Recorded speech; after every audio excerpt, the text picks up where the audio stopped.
ბორა ივანაშვილი რომ არა საქართველოში მშვიდობა არ იქნებოდაო, რა ვიცი, ყვირიან კობახისგან დაწყებული უკანასკნელი იდიოტამდე, ხო? როგორი მშვიდობა მოგვიტანა ბორა ივანაშვილმა? საქართველოში 280,000 სოციალურად დაუცველი ბავშვია, ეს ნიშნავს დაახლოებით 40%-ს ბავშვების სრული რაოდენობიდან. ეს ბავშვები მშიერები არიან, ანუ ცილოვან შიფშის გალიცდიან და არასრულფასოვან ადამიანებად ვითარდებიან, იმიტომ რომ აჭამენ კვერცხს, ხორცს, კარაქს, რძეს და ასე შემდეგ. 800,000 პენსიონერიდან ნახევარი და მეტი კიდევ არის კაბალური საბანკო ვალის პირობებში, ანუ მათ აღებული აქვთ საპენსიო სესხი, რომელსაც სიცოცხლის ბოლომდე ვერ გადაიხდიან, იმიტომ რომ ყოველთვიურად საკუთარი პენსიიდან დაახლოებით 150 ლარს ტოვებენ იმ პროცენტის გადახდაში. ძირი არ იცვლება. ანუ ესეც კაბალაა. აი ეს პენსიონერები და მათი შვილები, რა ვიცი. ან დედა არ აყავთ, ან მამა არ აყავთ, პენსიონერი არ უყურებთ რა დღეში ყავს ამ ბორია ივანაშვილს და იმას როგორ უჭერებ ხარს, ხო?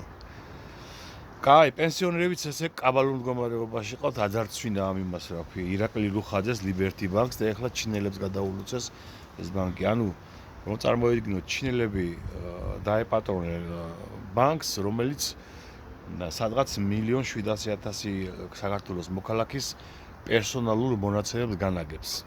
ანუ ნახევარი საქართველოს ჩინელების ხელში არის. უკვე პერსონალური მონაცემები რას ნიშნავს? შენი ყველაფერი იცის, რაც საბანკო რეგვიზიტებში არის. უცხო ქვეყანა. 300,000 კაცია ჩამოსახლებულიო, თავად კობახიძემ თქვა, ხო? უცხოტომელი, რომელზეც გაყვირეთ 60,000 ბინაო. დაახლოებით ამდენივე საქართველოსთან გაქცეული არის, ხო? 300,000 კაცი, რომელიც გაიქცა ბორია ივანაშვილის დიქტატურას ამ ბოლო 2-3 წლის განმავლობაში. ანუ მიმდინარეობს საქართველოს ჩანაცვლების პროგრამა.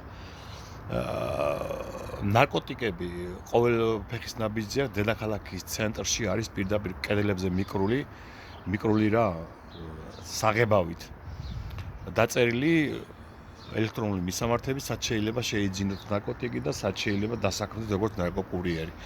და მთელი ჩვენი ახალგაზრდობა თუ რომელიც ბიტკოინები რა იყო კაცო, კოლ-ცენტრების იმაში არ არის დასაქმებული, ანუ საკუთარი და უცხოელი ადამიანების ძარცვაში, აგერ დასაქმებული არის ამ იმაში, რა ქვია, ნარკოტიკების გავრცელებაში, ანუ ერის გენოციდში. მოკლედ, აი ამ ყველაფერს უყურებ უსასრულოდ შეიძლება გავაგრძელო ახლა, როგორც ძარცვას და აუბედურებს საქართველოს ბორია ივანაშვილი, რომელმაც თითქოს მშვიდობა მოგვიტანა. აი ეს არის ბორიას მშვიდობა. ქართველი ერის ჩანაცვლების პროგრამა. ქართველი ერის ეთნიკურ უმცირესობას ქცევა საკუთარ ქვეყანაში და საქართველოს ქართველების გარეშე. აი ეს უნდა მიიწებოს ბორიამ შუბლზე და მისმა ყველა მხარდამჭერმა და მლოკველმა. აი ეს არის მშვიდობა. სუპი გვინდაო და სუპი მაინც გექნებაო. სუპიც აღარ გექნებათ. სუპის გასაკეთებელი ინგრედიენტებიც აღარ გექნებათ, იმიტომ რომ გაძვირდა დენი, გაძვირდა პროდუქტი, გაძვირდა ყველაფერი, პური, მარილი, ყველაფერი.